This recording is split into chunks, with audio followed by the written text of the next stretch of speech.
Pangele Henderson. Call the Honourable Ms Franks.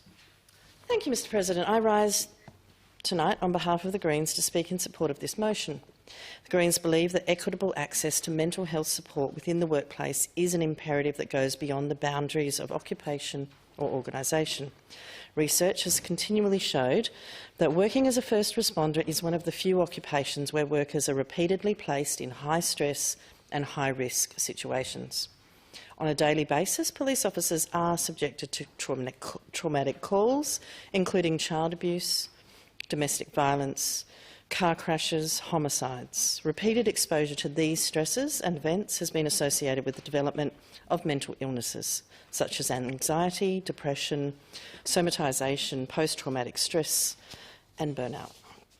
A report from the WA Police Union, with combined data from the National Coronial Information System, found that 123 Australian police officers have died by suicide since the year 2000, with most of those deaths occurring after 2015. The report also found that since 2007, the rate of deaths by suicide has surpassed the rate of officers killed on duty. The stigmatisation of mental health is a major factor that has prevented police officers from accessing the very mental health care that they need following exposure to traumatic events.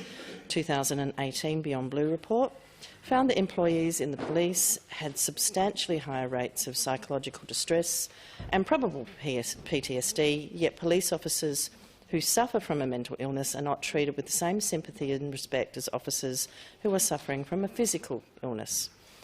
33% of report respondents felt shame about their mental health condition. 61% said they would actively avoid telling people about their mental health condition.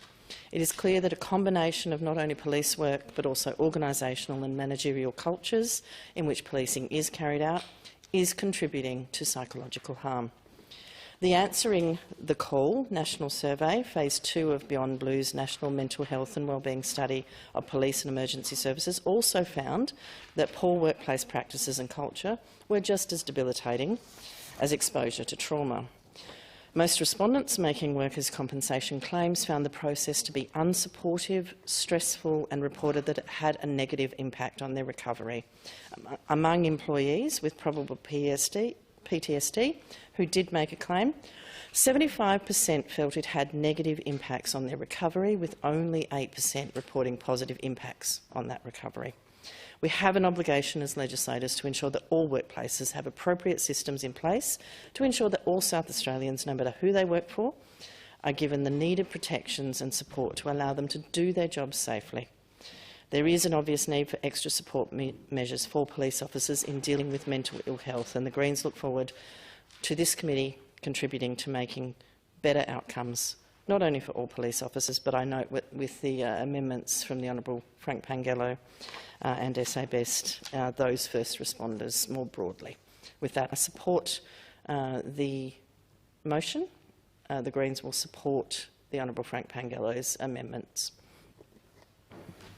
The Honourable Mr Pangello. Thank you, Mr President.